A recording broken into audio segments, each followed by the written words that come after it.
है ना। प्रश्न 5वें में दिया है कि सेक थीटा बराबर 13/12 हो तो शेष त्रिकोणमिति के क्या करना है, अपने को निकालना है। सबसे पहले आप दिया है में सेक थीटा बराबर होता है 13/12। 13/12 यानी सेक बराबर क्या होता है, कर्ण बटे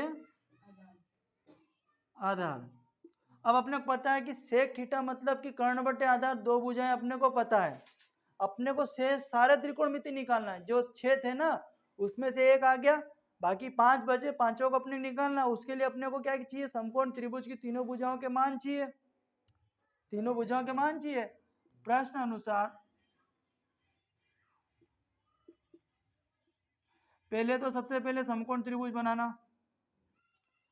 समकोण त्रिभुज में ये आपकी भुजा है, ये ए बिंदु, ये बी बिंदु, ये सी बिंदु, यहाँ पे अपना समकोण बनेगा।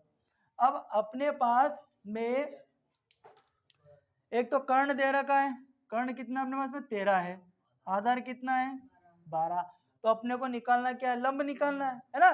तो अपन को लंब निकालना, उसके लिए हम क्या करेंगे, कैसे निकालेंगे, पाइथागोरस प्रमेय लगाएंगे, है ना। सबसे पहले तो समकोण त्रिभुज ए बी सी में पाइथागोरस प्रमेय से, पाइथागोरस प्रमेय क्या होती है, पाइथागोरस प्रमेय होती है कर्ण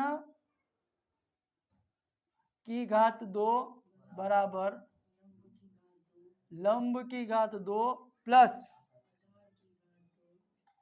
आधार की घात 2। क्लियर हो गई बात।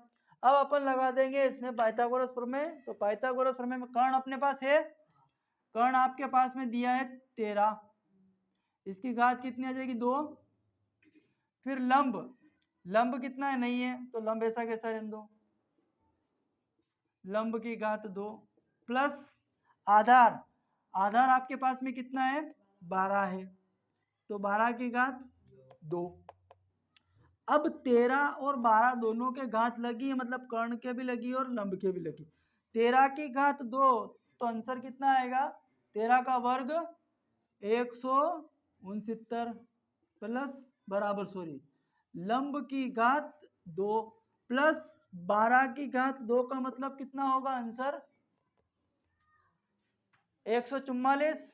कितना होगा 144। अब अपने को क्या लंब निकालना है, तो ये संख्या जो है प्लस की 144 को हम क्या कर देंगे, पक्षांतर कर देंगे। तो 169 माइनस 144 बराबर लंब की घात 2।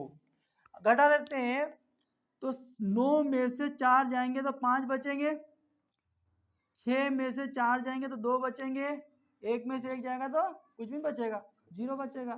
तो ये हो जाएगा लंब की घात 2 या लंब की घात 2 बराबर 25। जब भी लंब का कर्ण का आधार किसी का भी वर्ग और इसका वर्ग जब हटा दे तो इधर क्या लगती है बेटा, करनी लगती है ना। तो ये हो जाएगा लंब और इधर लगा दो आप करनी, 25 अंदर चला जाएगा, करनी में चला जाएगा 25। और अपने को पता है कि करनी में जब कोई संख्या होती है तो उसका वर्गमूल लेते हैं अपन, तो वर्गमूल कितना हो जाएगा 25 का, लंब बराबर 5, कारण 25 का वर्गमूल हो गया आपके पास में 5। अब आपको पता चल गया कि लंब भुजा जो है ये कितनी हो गई 5। अब अपने को तीनों का मान पता चल गया, तीनों भुजाओं का मान पता चल गया। अब अपने को जो निकालना है वो निकालना है शेष त्रिकोणमिति अनुपात। वो शेष त्रिकोणमिति अनुपात जो होते हैं, पहला होता है आपका साइन, थीटा कोण है तो थीटा कोण ले लो। फिर दूसरा होता है कोस, फिर होता है टेन, फिर होता है कोट, और सेक तो है ही सही, तो फिर आ जाएगा आपका लास्ट में कोसेक थीटा। अब इन सब के हिंदी के जो मान आपको मालूम होना चाहिए सूत्र, साइन थीटा बराबर होता है लंब बटा कर्ण, लंब बटा कर्ण, तो लंब कितना है 5 और कर्ण कितना है 13। कोस थीटा बराबर होता है आधार बटा कर्ण, तो आधार कितना है 12 और कर्ण कितना है 13, कर्ण 13 है ना। फिर टेन बराबर होता है लंब बटे आधार, और लंब आपका है 5 और आधार आपके पास में है। टेन का उल्टा कोट, तो कोट 5/12, तो 12 क्या होगा, क्यों होगा, क्योंकि ये हो जाएगा आपका आधार बटे लंब। टेन का मान कोट का मान लंब आधार बटे लंब हो जाएगा। ये लंब बटे आधार था, ये आधार बटे लंब हो गया। और कोसेक बराबर होता है साइन का उल्टा, तो साइन बराबर लंब बटे कर्ण था, तो ये कर्ण बटे लंब, और कर्ण कितना है 13 और आधार लंब कितना है 5। कोसेक बराबर क्या होता है कर्ण बटा लंब। कंफ्यूज मत हो। साइन का मान क्या होता है, लिख लो, नहीं याद हो तो। साइन का मान लंब बटे कर्ण है ना, दूसरे पेन से लिख लो, अपने घर की बात है, कोई दिक्कत नहीं। देखो साइन का मान होता है लंब बटे कर्ण, और ये पीछे लिखना नहीं परीक्षा में ना, ये तो समझने के लिए। कोस का होता है आधार बटे कर्ण, और इसका होता है लंब बटे आधार, और ये आधार बटे लंब, और ये होता है कर्ण बटे लंब। क्लियर बात, क्योंकि से गायब हो गया बीच में से। अतः मैं लिख देता हूं, अतः शेष त्रिकोण, अतः शेष त्रिकोण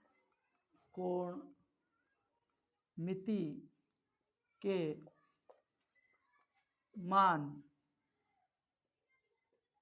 क्रमशः, क्रम से डाल देते हैं, 5/13 कोमा 12/13 कोमा 5/12 कोमा 12/5 कोमा और 13/5 होंगे। ठीक है, 1 2 3 4 5, ये बढ़िया क्वेश्चन है, परीक्षा की दृष्टि से भी अच्छा है।